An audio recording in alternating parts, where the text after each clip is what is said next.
Estamos haciendo un estudio sobre el libro de los Salmos. Estos son algunos salmos que yo escogí y que me han hablado profundamente en los años. He aprendido mucho de estos salmos y esta es la lección número 12 de este estudio, el tesoro de David. Y a esta lección le he llamado el Dios de la liberación. Esto lo sacamos del Salmo 107. Leamos los primeros dos versos. Este será nuestro pasaje inicial y dice así: Oh, den gracias al Señor, porque Él es bueno. Su gran amor perdura para siempre. Que lo digan los redimidos del Señor, a quienes redimió del poder del adversario. Por supuesto, esta es la introducción del Salmo 107, el cántico de la liberación. Dice: den gracias al Señor porque Él es bueno. Su amor, sus misericordias, lo que Él ha hecho por nosotros, perduran para siempre. Y en 5 ocasiones, en este mismo salmo, se repite esta particular frase.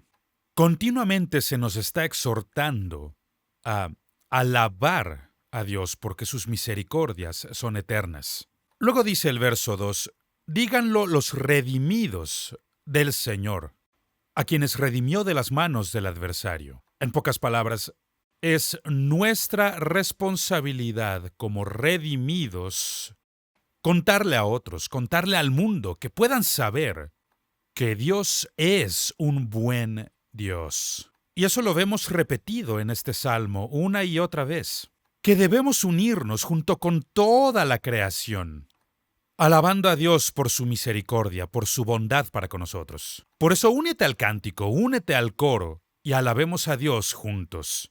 Y mientras vemos este salmo, veremos que hay 4 diferentes referencias específicas que menciona aquí.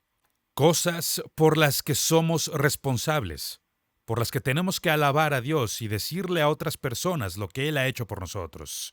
La primera es lo que Él llama el vagabundo perdido, la persona que va vagando por la vida. Esa es la primera referencia que hace aquí. Y esto lo menciona en el versículo 4, Salmo 107, verso 4. De hecho, versos 4 al 9. Vamos a leerlo. Vagaban perdidos por parajes desiertos, sin dar con el camino a una ciudad habitable. Hambrientos y sedientos, la vida se les iba consumiendo. En su angustia clamaron al Señor y Él los libró de sus aflicciones. Y los llevó por el camino recto. Disculpen. Los llevó por el camino recto hasta llegar a una ciudad habitable. Y luego continúa en el versículo 8. Que den gracias al Señor por su gran amor, por sus maravillas, en favor de los hombres. Verso 9. Él apaga la sed del sediento y sacia con lo mejor al hambriento. A esto le llamamos el vagabundo perdido. Los vagabundos, claro, que son las personas que van por la vida sin un sentido claro de dirección. Están en un viaje, pero no saben bien hacia dónde van, no saben qué dirección tomar, no tienen idea de cuál será su destino. Están vagando por la vida. Y los que describe en estos versículos, él dice que están cansados, no tienen descanso. Una de las razones, por supuesto, es que se encuentran vagando en círculos y en más círculos. No tienen un destino claro. Y no sé si esto describa tu vida, pero seguramente describe la vida de alguien a quien conoces. Alguien que está en un viaje y trabajan muy duro, pero nunca se detienen para considerar: ¿por qué estoy trabajando? ¿Cuál es mi objetivo? ¿Qué es lo que quiero lograr? Y esa es la razón por la que muchas personas se encuentran en el mismo lugar una y otra vez, 40 años después. No saben a dónde van. No hay progreso, y eso cansa. Lo que Dios quiere hacer es cambiar tu camino desolado y convertirlo en un camino correcto donde hay objetivos, donde hay un destino claro, donde sabes hacia dónde vas, donde tienes un propósito y objetivos claros. Dios quiere poner ese tipo de perspectiva en tu vida. En estos versículos dice que Dios ha cambiado su lugar, porque antes ellos no tenían una ciudad en donde habitar. Es decir, no hay lugar al que puedan llegar, siempre están de aquí para allá. Los cambió a una ciudad donde puedan habitar. Ahora tienen dirección clara para su vida. Y saben qué es lo que Dios quiere lograr a través de sus vidas. Tu vida no es ningún accidente, amigo mío. Tu vida no es ninguna coincidencia. Dios fue quien te creó y Él te creó con un propósito, con un plan. Él tiene algo específico que quiere lograr en tu vida. El salmista dice que como sus almas estaban tan cansadas, clamaron a Dios. Y esto fue lo correcto. Cuando no sabes a dónde vas, pregúntale a alguien que sí sepa. Ellos claman a Dios y Dios les responde. Él responde llenando sus almas hambrientas. No solo su estómago con comida, sino que llena sus almas anhelantes porque por fin han encontrado dirección para su vida. Ahora tienen un propósito para vivir. Ahora han descubierto el por qué han venido al mundo. ¿Su respuesta? Ellos comienzan a cantar: yo estoy satisfecho. He encontrado el propósito de Dios para mi vida. Mi vida no carece de significado. Yo estoy satisfecho. He encontrado la razón para vivir. Y esta es la primera manera en que Él dice: oh, den gracias al Señor por su gran amor, por sus misericordias, por sus obras maravillosas. Lo segundo que Él describe en este salmo es alguien más que necesita ayuda, y es lo que yo llamo el prisionero perseguido. El prisionero perseguido. El texto dice, y este es el Salmo 107, versículos 10 al 16. Afligidos y encadenados habitaban en las más densas tinieblas, por haberse rebelado contra las palabras de Dios, por menospreciar los designios del Altísimo. El versículo 12 dice lo siguiente. Dice así: los sometió a trabajos forzados. Los sometió a trabajos forzados. Tropezaban y no había quien los ayudara. En su angustia clamaron al Señor y Él los salvó de sus aflicciones. Los sacó de las más densas tinieblas y rompió en pedazos sus cadenas. El verso 15 dice: que den gracias al Señor por su gran amor, por sus maravillas en favor de los hombres. Haré pedazos las puertas de bronce y cortaré los cerrojos de hierro. Ahora, esta es la segunda descripción que el salmista nos da aquí. Y es un lugar de desolación. Estos son prisioneros. Prisioneros. Esto nos habla de alguien que ha perdido su libertad. Alguien que perdió su libertad. Y hay muchas cosas que pueden provocar esto en nuestra vida. Cualquier cosa que robe nuestra libertad se vuelve nuestro esclavista. Jesús nos advirtió fuertemente sobre el pecado. Aquel que practica el pecado, esclavo es del pecado.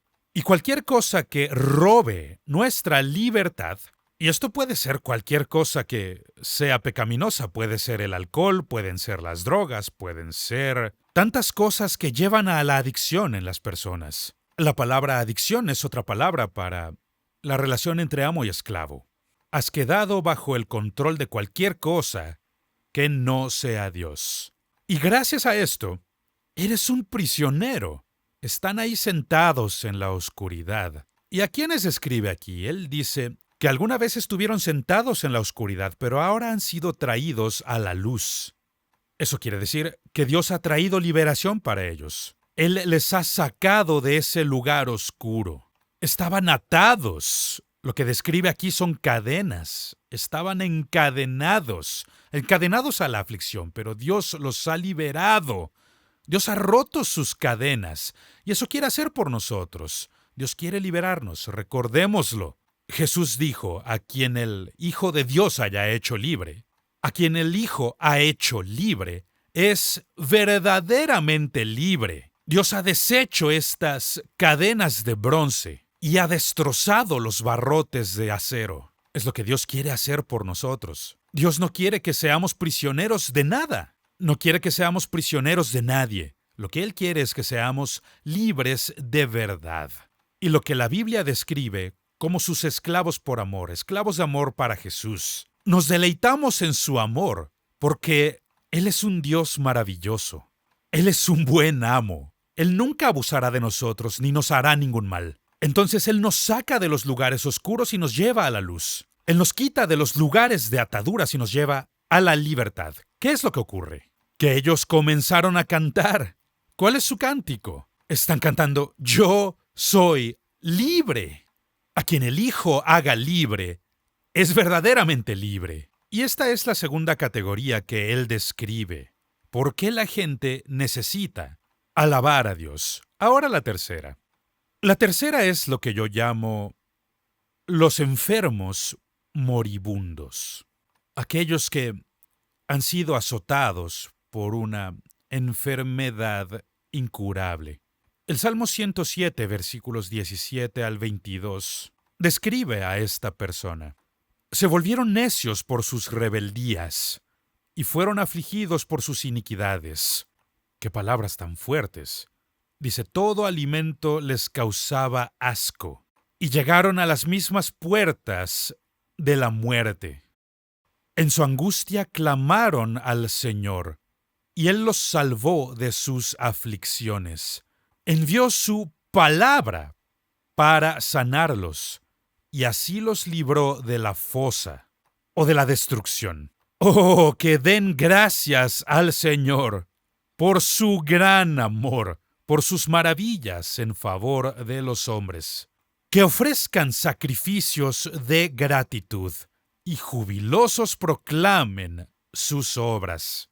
Esta es la tercera categoría de personas que han sido liberadas y que tienen que dar gracias a Dios. Estos son los enfermos moribundos. Pero ¿qué es lo que ocurre? Los enfermos han perdido su salud, su bienestar. Algún tipo de enfermedad ha tomado control de su cuerpo y ahora están perdiendo su vida. Es de las peores cosas que pueden ocurrirnos en la vida, el saber que tenemos lo que los doctores llaman una enfermedad incurable. Un problema médico incurable para el que no existe ningún remedio o cura natural.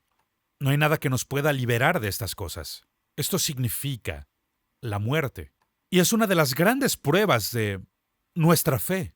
Una de las grandes pruebas cuando los médicos dicen no hay nada que podamos hacer para ayudar. Y yo aprecio muchísimo a los doctores, los aprecio. Entregan sus vidas con tal de hacer que la gente esté sana. Les ayudan a superar problemas físicos o emocionales, y yo también les tengo un enorme respeto. Pero, como con todo esfuerzo humano, existen limitaciones. Limitaciones. Pero escúchame, no existen limitaciones con Dios, por eso creo. Dios es el Dios de los milagros. Él puede hacer cosas maravillosas, cosas que nadie más puede. Entonces dice que estaban afligidos. ¿Qué fue lo que Dios hizo por ellos? Dios les envía su palabra y así fueron sanos. ¡Qué declaración tan maravillosa! La palabra de Dios trae fe. Sabemos que la fe viene por el oír y el oír la palabra de Dios. Él envía su palabra y los sana. Ese es el propósito de Dios, es el deseo de Dios. Dios se deleita en hacer este tipo de cosas. Sorprendernos, hacer cosas que nos aseguren que Él está con nosotros, aun cuando estamos muriendo. No hay esperanza para ciertas personas, o eso dicen algunos, pero siempre hay esperanza. Este pasaje dice que estaban al borde de la muerte, pero Dios los sanó. Todos conocemos algún testimonio parecido. De hecho, creo que Dios lo hace así. No toda persona por la que oremos va a sanar instantáneamente. Al final son sanos porque, últimamente, tenemos vida eterna en Cristo Jesús. No toda persona por la que oramos va a sanar. Pero muchos de ellos sí sanan. Y lo asombroso es que nos sorprendemos cuando la gente sana. Debería ser justo al revés. Debería sorprendernos cuando no sanan y decir, a ver, ¿qué está ocurriendo aquí? Vamos a descubrir, vamos a ver qué pasa aquí. ¿Por qué la persona no sanó? Todos hemos escuchado alguna vez testimonios sobre lo que se llaman experiencias cercanas a la muerte, donde la gente está muriendo y todo el mundo ya se rindió, pero Dios hizo el milagro y les restauró la salud. Gracias a Dios por eso. ¡Qué grandes testimonios! Y son los tipos de testimonio que nos encanta escuchar. Los oímos una y otra vez. Esta es la gente que fue azotada por la enfermedad de tal manera que la mismísima comida les provocaba asco. Pero ahora pueden tener un banquete y gozarse porque han sido sanados por Dios. Ellos han sido liberados de su terrible enfermedad. Y creo que una de las cosas que cambió mi vida, moldeó mi vida cuando era un joven es, al tener unos 8 años de edad, entre 6 y 8 años de edad, yo fui atacado por la polio. Y en ese entonces no había nada que los médicos pudieran hacer, no existía la vacuna. Todo esto fue antes de que los doctores descubrieran el remedio para esta enfermedad, que mató a millones de personas por todo el mundo. La polio es una terrible, terrible enfermedad, pero yo recuerdo la historia porque fui quien la experimentó en carne propia, pero mis padres, Dios los bendiga, ellos oraron, impusieron manos sobre mí y oraron mientras yo estaba llorando y gritando de dolor. Y en un instante fui sanado por Dios. Y este fue uno de esos parteaguas. Una experiencia que completamente me cambió y cambió mi vida para el futuro. Y ayudó a darme fe en un gran Dios. Y esa es mi historia, pero todo mundo tiene historias parecidas que contar, sea propias o de personas que ellos conocen. Gente que estaba a punto de morir, pero Dios los sanó. ¿Cuál es su cántico? Ellos comienzan a cantar, yo soy sano. Dios me ha sanado. Oh, que den las gracias al Señor por su gran amor y por lo que Él ha hecho por todos los hombres. Ahora hablemos de una cuarta categoría que se menciona en este salmo, y es lo que yo llamo el marinero en problemas. El marinero en problemas. Vamos a leer el texto. Esto está en el Salmo 107, versículos 23 al 32. Se hicieron a la mar en sus barcos. Para comerciar surcaron las muchas aguas. Allí en las aguas profundas vieron las obras del Señor y sus maravillas. Habló Dios y se levantó un viento tormentoso que encrespó las olas, que subían a los cielos y bajaban al abismo, y obviamente habla de una terrible tormenta. Ante el peligro ellos perdieron el coraje, como ebrios tropezaban, se tambaleaban. De nada les sirvió toda su pericia. En su angustia clamaron al Señor. En su angustia clamaron al Señor, y Él los sacó de sus aflicciones. Cambió la tempestad en suave brisa. Se sosegaron las olas del mar. Ante esa calma se alegraron, y Dios los llevó al puerto anhelado.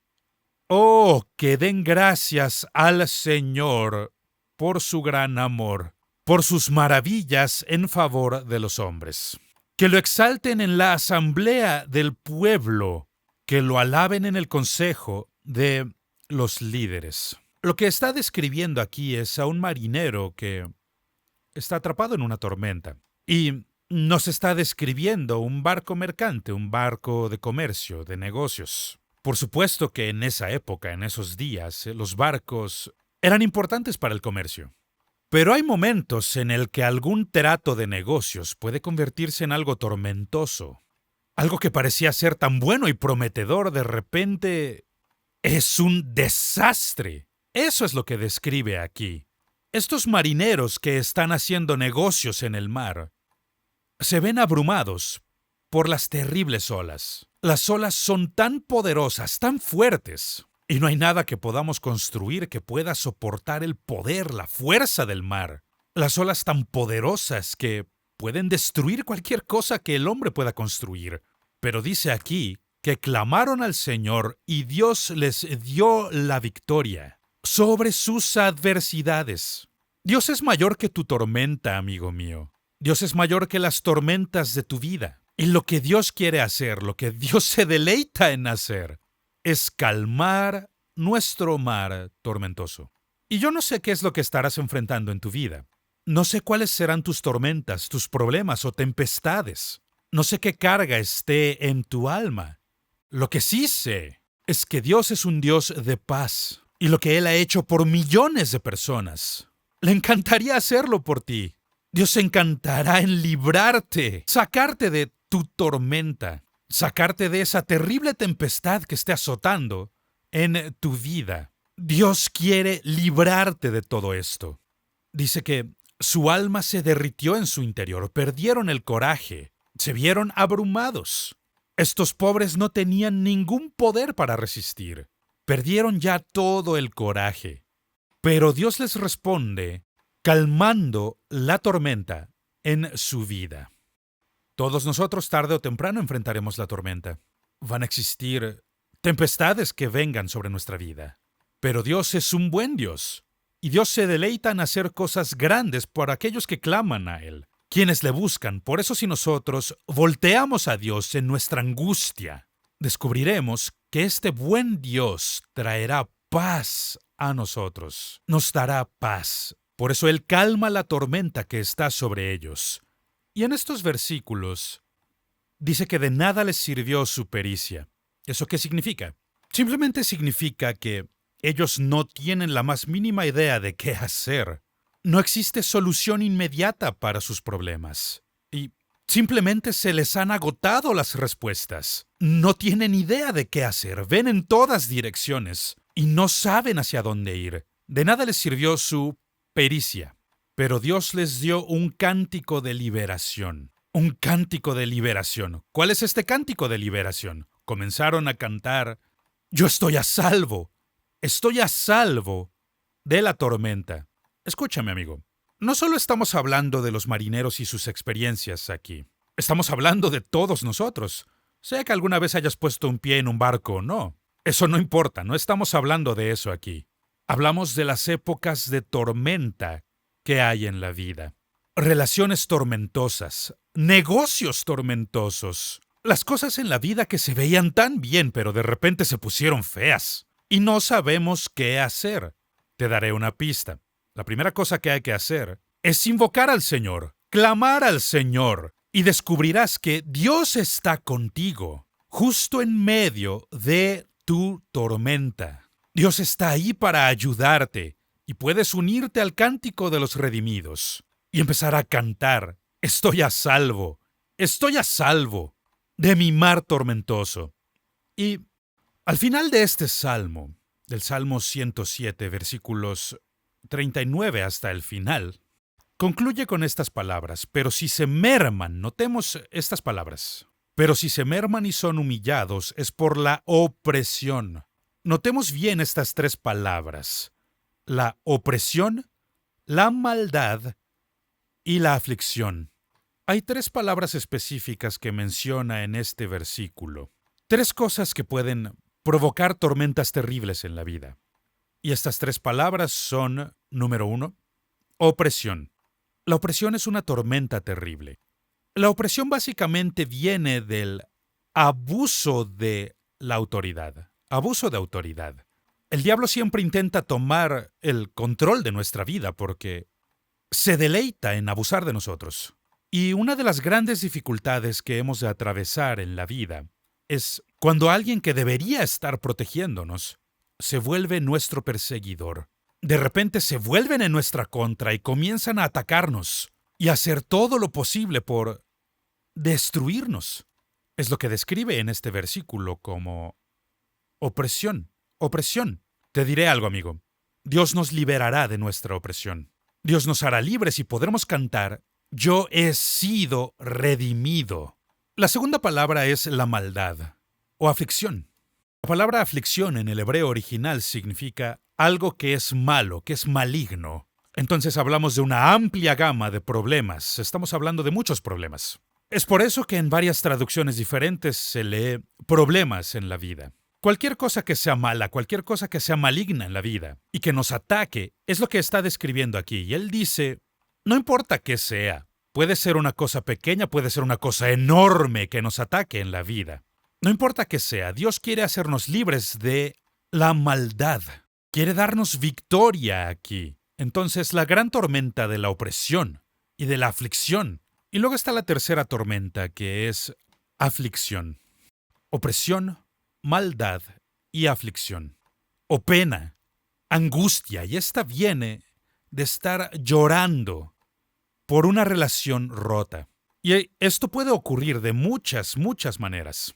Una de estas maneras es por la enfermedad. Puede ser que alguien murió. Alguna persona muy amada por nosotros ha fallecido. También puede ser una relación rota a causa del pecado, gracias al pecado que alguien cometió. Alguien hizo algo terrible. Hicieron algo muy malo y rompieron la relación por todas estas cosas malas. Y lloramos porque nos importa. Esto es algo muy real. Es mejor ser amado y ser herido que nunca haber sido amado en primer lugar. Porque el amor es algo maravilloso. Pero todos nosotros, tarde o temprano, experimentaremos el dolor de la angustia, la pena, el estar lamentando una relación rota. Quiero decirte algo. En medio de todo este dolor, Dios está contigo. Él está contigo en medio de tu dolor y quiere darte victoria sobre todo esto, las tormentas de la vida.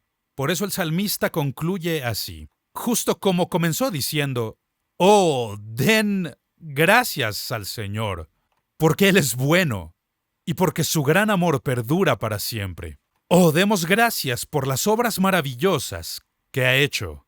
Recuerda que es la responsabilidad de quienes han sido redimidos contarle a otros sobre la bondad de Dios. Que Dios nos ayude a compartir la historia, las buenas nuevas. Dios es por nosotros, Dios con nosotros. Dios va a ayudarnos en medio de las tormentas de la vida. Así que en tu viaje de fe, que Dios te dé la victoria y liberación de todas tus tormentas.